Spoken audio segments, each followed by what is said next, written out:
오늘은 눈이 녹아서 비가 된다는 절기상 우수입니다. 낮부터 기온이 크게 오르면서 봄이 성큼 다가왔습니다.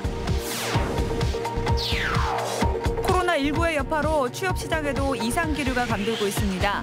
채용 일정이 연기되거나 중단되는 등 취업 준비생들의 불안감이 가중되고 있습니다. 민주당이 청주 상당구를 경선 지역으로 확정했습니다. 대부분 지역의 공천 전략이 윤곽을 드러낸 가운데 청주 서원구의 공천 방식은 어떻게 결정될지 관심이 모아지고 있습니다. 서우창 테크노밸리 산업단지 조성을 위한 출자 비율을 두고 청주시 의원들 간 첨예한 대립이 이어지고 있습니다. 경영 견제냐 원활한 사업 추진이냐 시의회의 판단이 주목됩니다. 여러분 안녕하십니까. CJB 8시 뉴스 시작합니다. 오늘은 얼었던 대동 강물도 풀린다는 절기상 우수입니다. 기습 한파에 몸을 움츠리게 했던 날씨는 낮부터 기온이 크게 올라 온화해졌습니다. 겨울잠을 자던 동물들도 속속 깨어나기 시작했습니다. 구준혜 기자가 우수 풍경을 담아봤습니다. 겨울잠에서 깨어난 도룡뇽이 차가운 물 속에서 느릿느릿 움직입니다. 다른 도룡뇽들도 동면에서 깨어나 활동을 시작했습니다. 주변에선 도룡뇽알이 곳곳에서 발견됩니다. 보통 개구리와 함께 경칩 무렵 깨어나는 것으로 알려졌지만 올해는 보름이나 일찍 모습을 드러냈습니다. 도롱뇽이랑 알들은 이제 저번 주 일요일 날쯤에 발견됐고요. 이제 근처에 다른 개구리 소리도 들리는 거 보고 봄이 온 것 같다고 생각을 했습니다. 비닐하우스한 복숭아 나무가 화사한 복사꽃을 피웠습니다. 가지마다 알알이 맺힌 분홍빛 꽃망울이 금방이라도 터질 기세입니다. 이번 주 개화를 시작한 복숭아 꽃은 사나흘 뒤 만개할 것으로 예상됩니다. 가온을 해서 수확을 조금 시기를 조절할 수 있거든요. 그래서 한 40여일 정도 이제 빨리 복숭아를 맛보실 수 있죠. 삼삼오오 모여 갓 수확한 미나리를 다듬습니다. 파릇한 미나리를 만질 때마다 싱그런 봄내음이 피어납니다. 비닐하우스 가득 자란 미나리는 시간이 갈수록 살이 오르면서 겨울보다 수확량이 50%가량 늘었습니다. 겨울 추위를 이겨낸 봄 미나리는 어느 때보다 연하고 맛과 향이 뛰어납니다. 기습 한파에 잠시 주춤했던 봄이 올해도 어김없이 우리 곁에 가까이 다가왔습니다. CJB 뉴스 구준혜입니다. 코로나19가 빠르게 확산되면서 취업 시장에까지 불똥이 튀고 있습니다. 기업들이 채용 일정을 줄줄이 연기하거나 중단하면서 취업 준비생들은 가뜩이나 좁은 취업문이 더 좁아지지는 않을까 좌불안석입니다. 이은영 기자입니다. 취업 시장에 이상 기류가 감돌고 있습니다. 삼성, LG, 현대를 비롯한 국내 10대 그룹 가운데 올해 상반기 대졸 신입사원 채용 일정을 확정한 곳은 단 한 곳도 없습니다. 코레일이 올 상반기 신입사원 필기 시험을 한 달가량 늦췄고 NH농협은행과 농협중앙회가 신입행원 필기 시험을 연기했으며 한진과 아시아나항공도 상반기 채용 면접을 잠정 중단하거나 연기한 상태입니다. 가뜩이나 좁은 취업문을 뚫어야 하는 취업 준비생들은 취업문이 더 좁아지지는 않을까 걱정이 이만저만이 아닙니다. 그동안 준비해왔던 입장으로서는 혹시나 시간이 더 길어지면은 공부를 더 해야 되고 마음을 써야 하는데 그것에서 불안감도 있고 혹시나 시장의 규모가 줄어들지 않을까 걱정이 됩니다. 코레일 같은 경우에는 이제 한 달 정도 연기되는 걸로 알고 있는데 그런 거에 대해서 이제 취업 시기가 좀 늦춰지면 취업자 입장에서는 좀 불안해질 수밖에 없는데 실제로 국내 358개 기업을 대상으로 조사한 결과 4곳 중 1곳이 대기업의 경우에는 절반에 가까운 43.5%가 코로나19로 채용 일정을 변경할 계획이라고 밝혔습니다.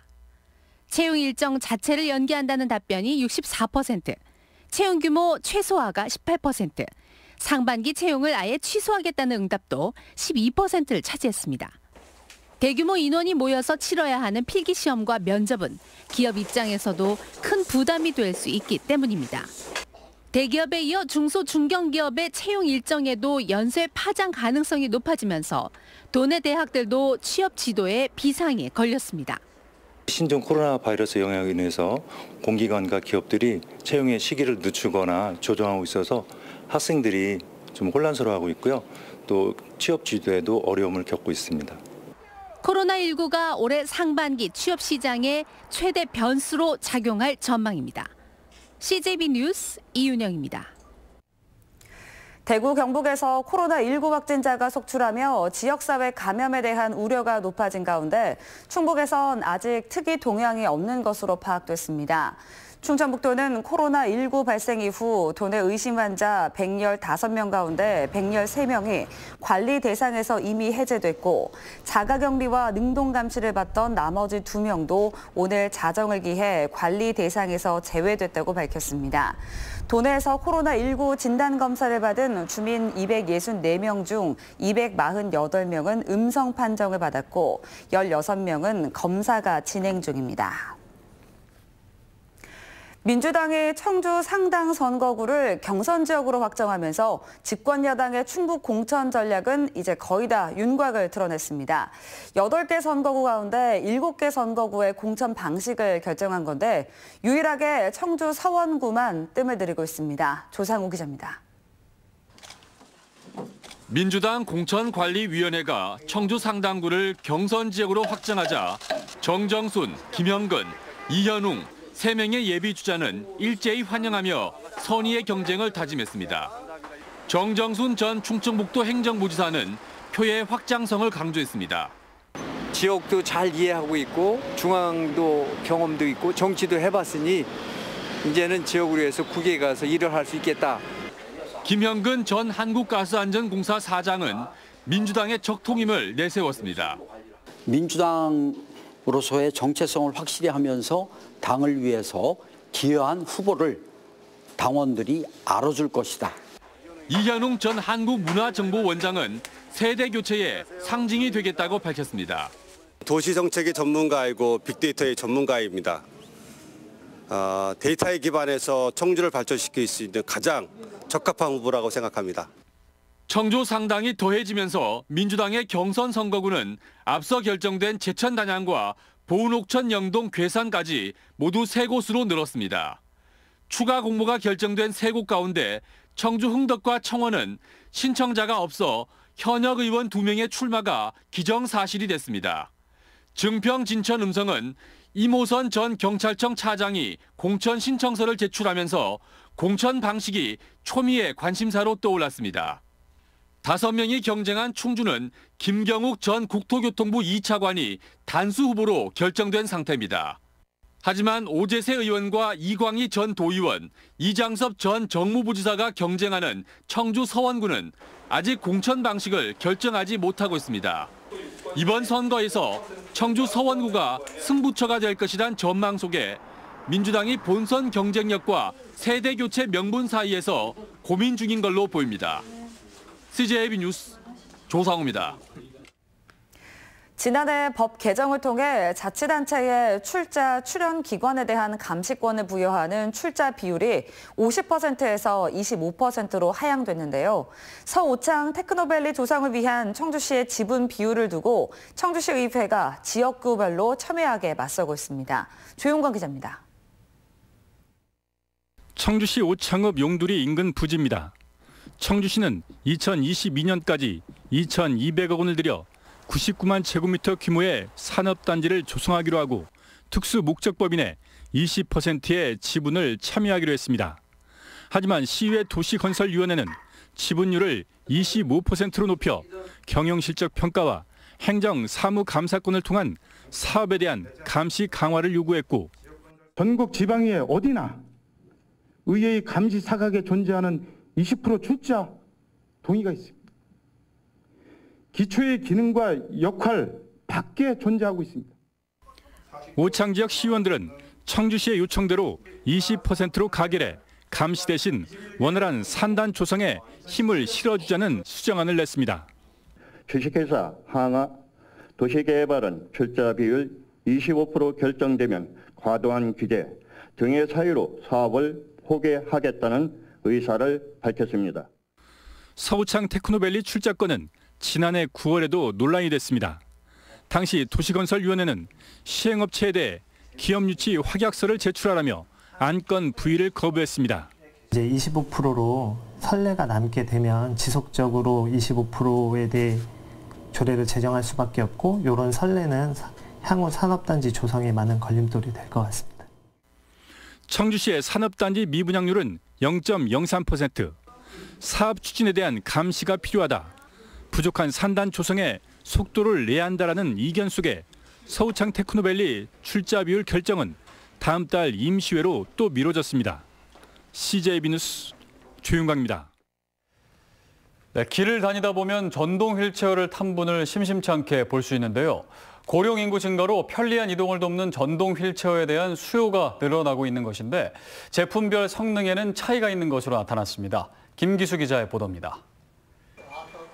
충주의 의료기기 판매장입니다. 일반 휠체어부터 보행 보조기구까지 다양한 의료기기 제품이 판매되고 있습니다. 특히 실내외를 편하게 오갈 수 있는 전동 휠체어의 경우 고령 인구가 증가하면서 판매량이 늘고 있는 추세입니다. 장애인분들이 이제 정부 보조받아서 많이 타시고 요즘에는 이제 그 연세 많으신 어르신들도 이제 따로 면허가 필요 없는 차이기 때문에 그런 분들도 많이 타시죠, 차는. 한국소비자원이 소비자가 가장 많이 사용하는 전동 휠체어 제품 6개를 비교 분석했습니다. 전동 휠체어에 동력을 제공하는 배터리 성능의 경우 로보메디 제품이 가장 우수했고 나머지는 보통 수준에 그쳤습니다. 또한 배터리 완충 시간은 제품별로 2시간 넘게 차이가 났고 전동 휠체어의 무게는 25kg 이상 차이가 벌어졌습니다.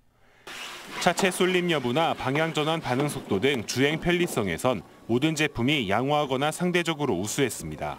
전동 휠체어는 도로교통법에 따라 보행자로 간주됩니다. 따라서 전동 휠체어를 운행할 때는 보도로 운행해야 되며 충돌이나 전복 사고를 방지하기 위해서는 보행자 수준의 속도로 운행하는 것이. 또한 운행 전 안전벨트를 착용하고 타이어 공기압을 수시로 확인해야 사고를 예방할 수 있다고 당부했습니다. CJB 뉴스 김기수입니다. 충청북도는 도청에서 국내 주요 방사광 가속기 활용 연구기관과 업무 협약을 체결했습니다. 협약식에는 국립암센터, 한국기초과학지원연구원, 한국생명공학연구원 등 10개 기관이 참여했습니다. 참석자들은 충북의 차세대 방사광 가속기를 구축할 필요가 있다고 밝히고 전문 인력 양성과 산학연 클러스터 구축 등에 협력하기로 했습니다. 한국공항공사 청주지사가 지난해 12월 국내선 청사 확장 공사를 하면서 청사 안에 설치돼 있던 개인 사업자의 광고물을 무단 철거해 물의를 빚고 있습니다. 해당 광고물은 광고주가 월 500만 원의 광고 대행사의 의뢰에 설치한 가로 4m, 세로 1.8m 크기의 광고판으로 계약 기간은 오는 5월까지였습니다. 미세먼지 해결을 위한 충북시민대책위원회가 SK하이닉스가 추진하는 LNG 발전소 건립에 반대하며 세종시 환경부 청사 앞에서 천막 농성에 나섰습니다. 이상으로 CJB 8시 뉴스를 모두 마칩니다. 시청해주신 여러분 고맙습니다.